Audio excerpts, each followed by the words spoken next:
ان کے خلیرے بھائی ہیں، شیعوں کے خلیرے بھائی اہل حدیث ہیں۔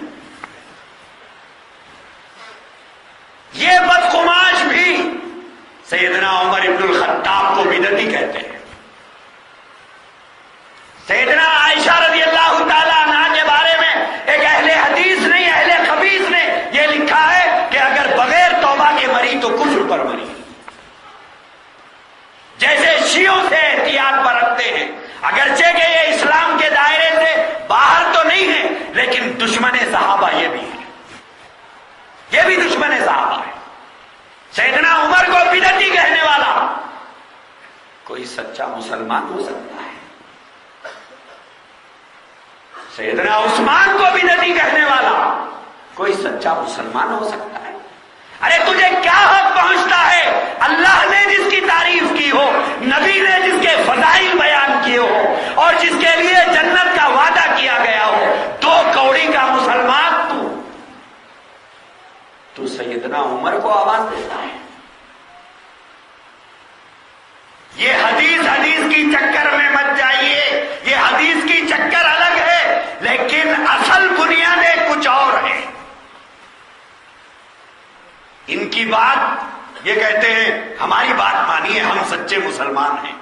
تم سچے مسلمان ہو؟ صحابہ کو گالیاں دینے والے۔ سیدنا عمر کو بدعتی کہنے والے تم سچے مسلمان ہو؟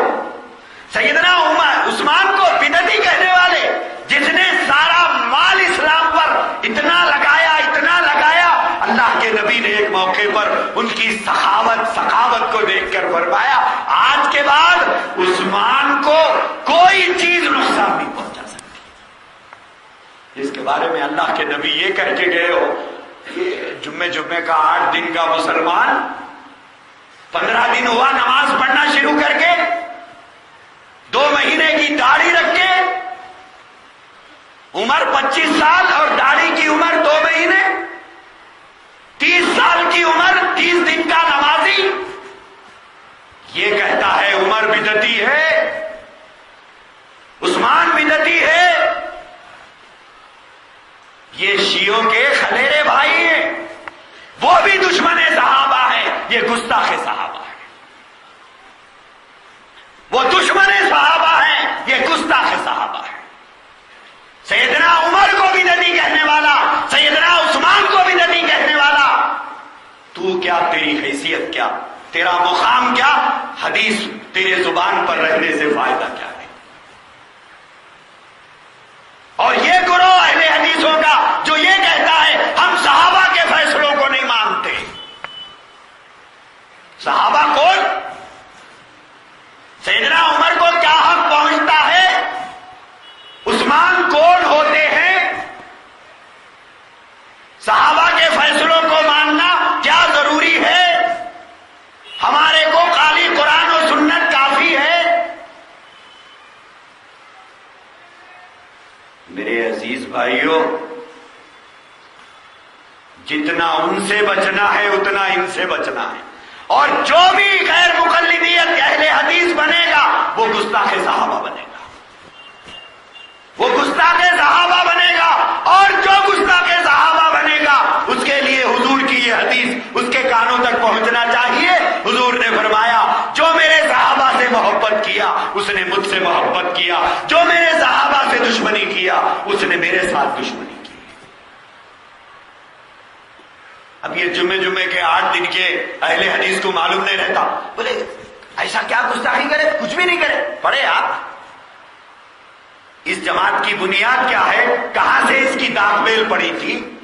اہل حدیث ہونے کا لقب انگریزوں سے حاصل کیا گیا تھا، یہ کوئی ان کے باپ دادا کا رکھا ہوا نام نہیں ہے۔ پڑھیے برٹش گورنمنٹ کی تاریخ، ہندوستان میں انگریز اور انگریزیت کی تاریخ، کیسے اہل حدیثوں نے درخواستیں دے دے کر یہ نام منظور کرایا تھا اپنے نام پر، کہاں سے الاٹ ہوا تھا آپ کو یہ نام؟ تم انگریزوں کے چیلے آج سب سے بڑے سنت پر عمل کرنے والے ہو گئے۔ آج تم عثمان کے اور سیدنا عمر رضی اللہ عنہ کی حیثیت گننے والے ہو گئے۔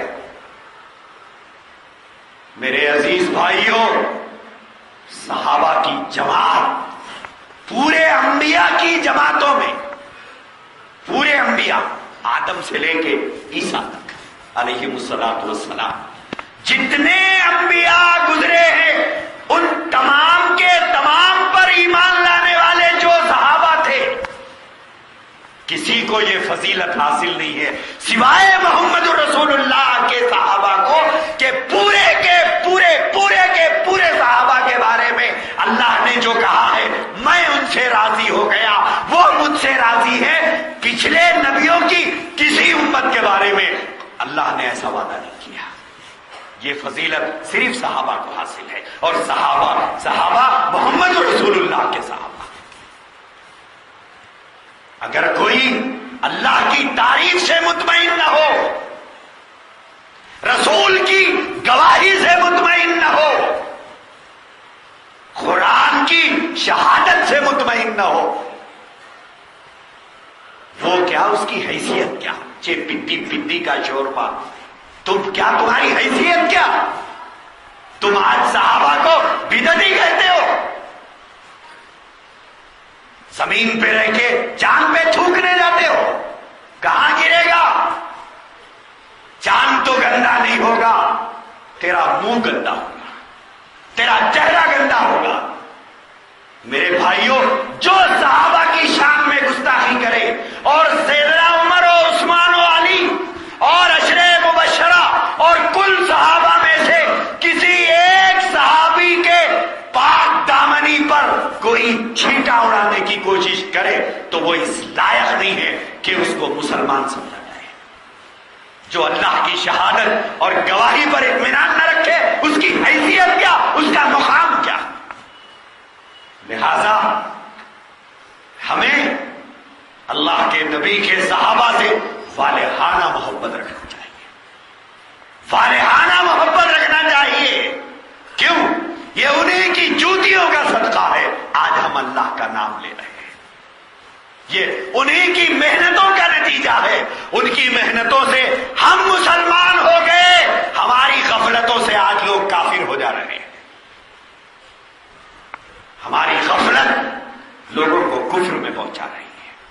میرے عزیز بھائیوں، اسی لیے حضرات صحابہ کی سیرت ہم کو پڑھنا چاہیے۔